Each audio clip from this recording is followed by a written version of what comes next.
Boa tarde, galerinha! Como é que vocês estão? Sejam bem-vindos a mais uma aula de língua portuguesa. Eu sou a professora Dábila Manuela. E para a aula de hoje, eu trouxe um conteúdo que eu acho divertido e muito interessante, que é a variação linguística. Vocês já devem ter percebido quanto a nossa língua ela pode variar, né? Então, na aula de hoje, nós vamos falar exatamente sobre isso. Vem ler aqui comigo.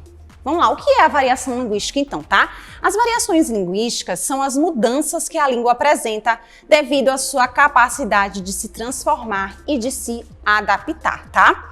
Ela ocorre variações na língua porque a língua é usada por falantes inseridos numa sociedade complexa, né? A nossa sociedade, a gente convive com pessoas totalmente diferentes e diversificadas no nosso dia a dia. E isso faz com que a nossa língua, ela fique variando a cada ano ou a cada dia. A nossa língua sempre vai mudando, tá? Vamos assim, o uso faz regra e os falantes usam a língua de modo a suprir as suas necessidades comunicativas, adaptando-a conforme suas intenções e necessidades. A gente vai ver mais pra frente aí que dependendo da situação, eu posso usar uma linguagem mais formal, dependente da situação, eu posso usar uma linguagem mais informal. A gente vai ver que tipo de variação linguística é essa mais pra frente, tá? Assim, a língua portuguesa ela encontra-se em constante alteração, evolução e atualização, não sendo um sistema estático e fechado, tá? Então a nossa língua ela sempre vai estar variando de acordo com várias coisas. Vamos conhecer aí o que pode fazer com que a nossa língua seja variada? Vou pular esse slide aqui, tá? Mas é tudo isso que eu estou falando para vocês, dessa variação da língua. Então, a nossa língua, ela pode variar de acordo com a história. A gente tem as variações históricas, que é como a nossa língua ela pode vir mudando aí ao decorrer dos séculos, ao decorrer dos anos. Vocês vão ver palavras que há muitos anos atrás a gente pronunciava e escrevia de uma maneira que hoje em dia não se escreve e não se pronuncia mais daquela forma. Então aí a gente tem a variação histórica, que é como a língua pode vir mudando aí ao decorrer do tempo, também conhecida como variação diacrônica, tá? A gente tem as variações geográficas, que é a mais interessante. No Brasil, por exemplo, a nossa língua, ela pode variar de acordo com o estado em que a gente mora. Aí vocês vão ver, eu vou dar exemplo para vocês de alimentos que aqui no Nordeste a gente conhece por um nome e lá no Sul as pessoas conhecem por um nome totalmente diferente. Então a nossa língua aí ela pode variar de acordo com o estado em que nós estamos. Veja como a nossa língua é rica em cultura, né? Aí essa variação geográfica também conhecida como variação diatópica, tá? Temos as variações sociais, também conhecida como as diastráticas, tá? Que é aquela variação que ela vai de acordo com o grau de escolaridade da pessoa, né? Uma pessoa que acompanha a escola, que tem um grau de escolaridade, ela fala de uma maneira mais culta, ela tem mais conhecimento. E aquela pessoa que não tem acesso à escola, ela não tem tanto conhecimento quanto quem vai. Então, essa variação a gente chama de variação social. Talvez a falta de acesso de algumas pessoas à escola. E a gente também tem as variações estilísticas, chamadas de diafásicas, tá? As variações estilísticas é aquela que eu disse que ela vai de acordo com o ambiente que nós estamos, né?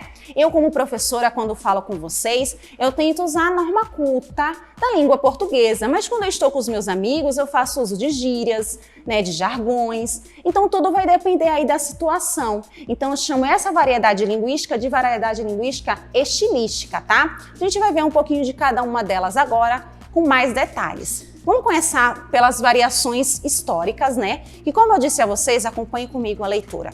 As variações históricas, elas tratam das mudanças ocorridas na língua com o decorrer do tempo, tá?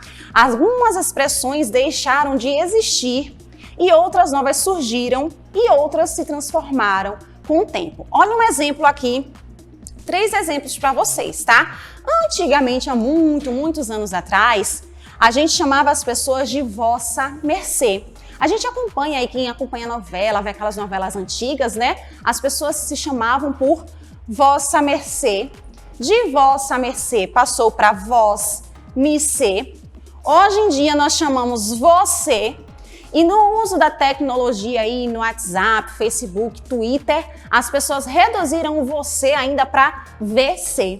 Então essa é uma palavra que conforme os anos foram passando, ela foi variando. Então de vossa mercê para vós me ser, você. E aí no uso da tecnologia, né, a gente usa também o VC. Então é um exemplo de palavra aí que ela mudou durante o tempo. Outra palavrinha aí, farmácia, né? Farmácia antigamente se escrevia com PH. Se vocês observarem, hoje em dia tem umas farmácias, né, que lá no slogan delas tá escrito com PH, porque antigamente se escrevia farmácia com PH. Talvez os avós de vocês tenham sido dessa época aí que se escrevia farmácia com PH, que foi mais uma palavra aí que se alterou durante os anos.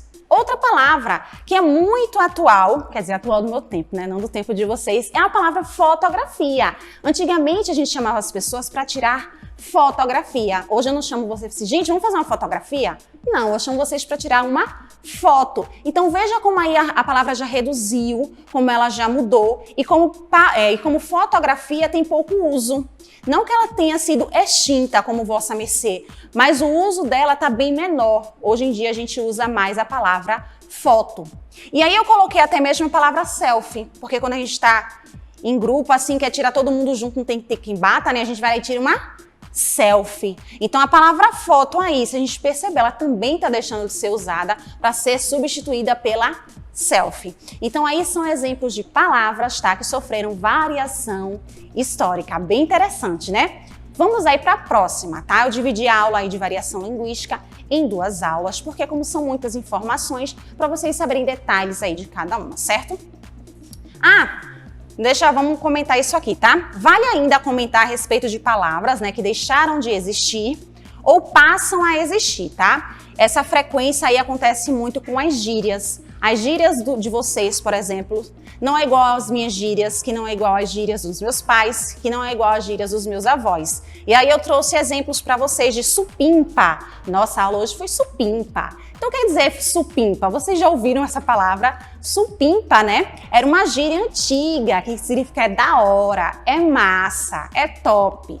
Então é uma gíria antiga, né, que ficou em desuso, porque conforme aí as pessoas foram crescendo, outras foram nascendo, as gírias, elas se adaptam, né, aos adolescentes e aos jovens.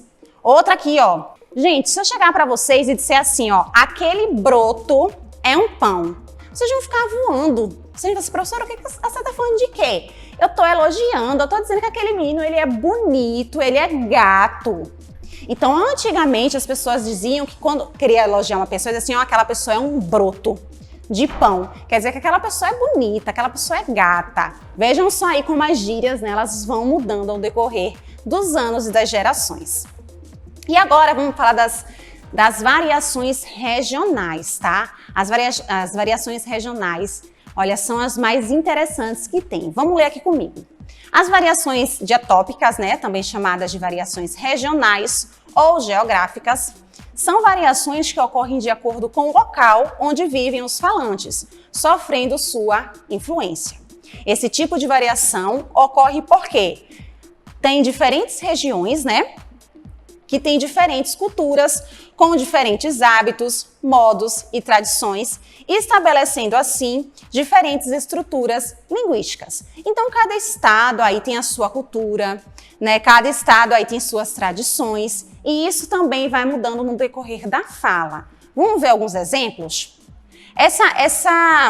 Esse alimento aqui, que a gente conhece, muito conhecido como macaxeira pra gente. Mas se a gente chegar lá no Acre, ou talvez lá em São Paulo, ou no Rio Grande do Sul e pedir macaxeira, as pessoas não vão saber o que é macaxeira, porque eles não conhecem esse alimento por macaxeira. Lá eles conhecem por aipim, por mandioca. Então percebam como um alimento, ele pode variar o nome dele dependendo da região em que você mora.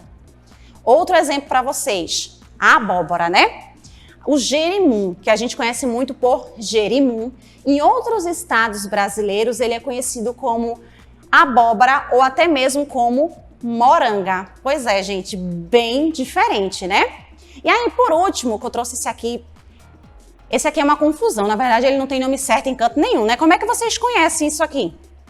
Em alguns lugares ele é chamado de sacolé, em outros de din-din, em outros de geladinho. Me digam aí como é que vocês chamam esse picolé aí que a gente faz em casa. Como é que vocês chamam aqui em Araçoiaba? É din-din? É sacolé? Tem gente ainda que chama de dudu. Então, me digam aí como é que vocês chamam esse picolé aí.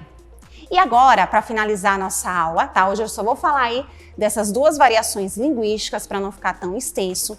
Nós vamos conhecer um texto que eu particularmente adoro e que mostra muito aí da variação regional que existe aí no nosso Brasil. Vamos ler comigo?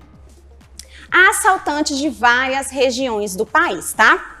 Aí a gente vai começar pelo assaltante nordestino. Eu achei esse assaltante nordestino aí meio antigo, né? Mas vamos embora.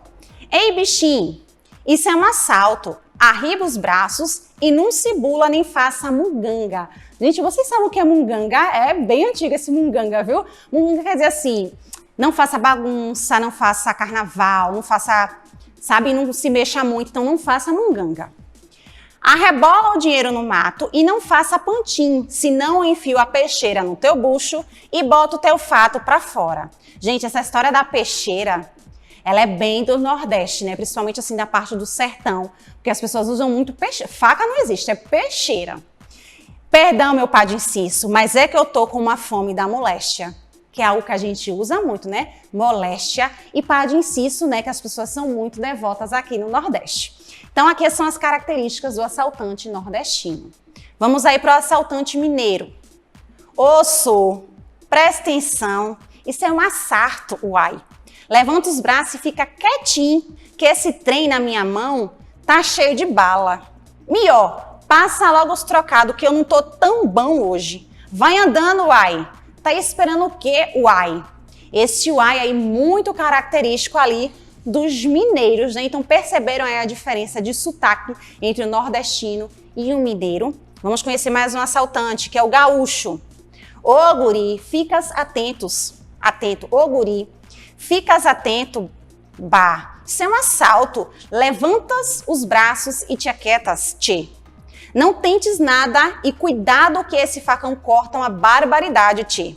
Passa as pilas pra cá e te manda lacria, senão a 44 fala. Perceberam aí algo muito característico, mesmo sem a gente ter ido lá para aquela região, ou sem conhecer alguém daquela região, a gente acaba assistindo vídeos, novelas, e a gente vê características como o bar, né? A gente sabe que o bar é muito característico ali do gaúcho. Eles falam muito no tu. Tu vai fazer isso, tu vai fazer aquilo. Então preste atenção nessas frases, ó. Levantas os braços e te aquietas. Então isso é a expressão do tu que eles usam lá, né, o pessoal gaúcho. Vamos para os últimos aí.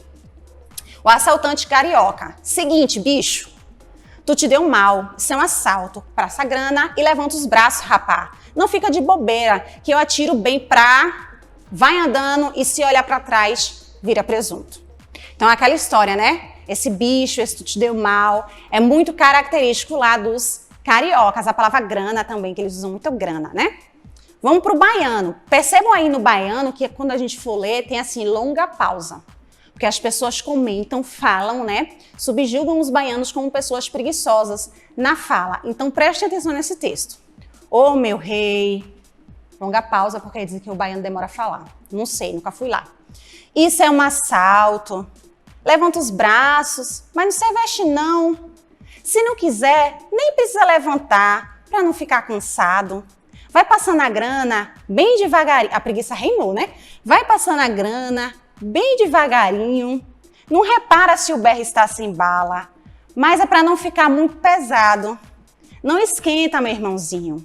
Vou deixar teus documentos na encruzilhada. Veja aí como esse autor, né? Ele foi característico das coisas que as pessoas comentam aí sobre os baianos. E para fechar aí os nossos assaltantes, vamos ver o assaltante paulista? Orra meu, esse orra meu me lembra muito aquele apresentador Fausto Silva, né? Que ele fala muito esse orra meu, então é a característica lá do pessoal paulista. Orra meu, isso é um assalto meu. Ah, levanta os braços meu, passa a grana logo meu, mais rápido meu, que eu ainda preciso pegar a bilheteria aberta para comprar o ingresso do jogo do Corinthians meu. Pô, se manda, meu. O jogo do Corinthians, né? O Corinthians lá que é um time de futebol lá de São Paulo. Então percebam como num texto, né? Veja como o autor desse texto foi criativo. Ele pegou características ali de cada pessoa que mora em cada estado para produzir esse texto para a gente ver como é a diferença aí no falar, né? Na nossa cultura e nos nossos costumes. E para encerrar a nossa aula, eu vou puxar, obviamente, a sardinha aí para o Nordeste, né? E eu trouxe um pouquinho de expressões, palavras que só a gente conhece. O dicionário aí nordestino. Vamos ver? O nosso querido bode gaiato, né? O nordestino, ele não é apressado, ele é avexado. Nordestino não é exibido, ele é amostrado. Isso é a cara da gente, ser amostrado, né? Nordestino, ele não zomba, ele manga. Nordestino não faz careta, ele faz munganga. Nordestino não tenta, ele peleja. Nordestino, ele não briga, ele arenga. Nordestino não dá volta, ele arrudeia. Nordestino não é rico, ele é estribado. Nordestino não tem chilique, ele tem pantim. Nordestino não é magro, ele é cibite. E nordestino não é engraçado, ele é gaiato. Então essa aula aí super divertida, com esse texto super legal, pra gente finalizar a nossa aula, né, falando aí dessa variedade maravilhosa que a nossa língua sofre. Um beijo e até a próxima aula!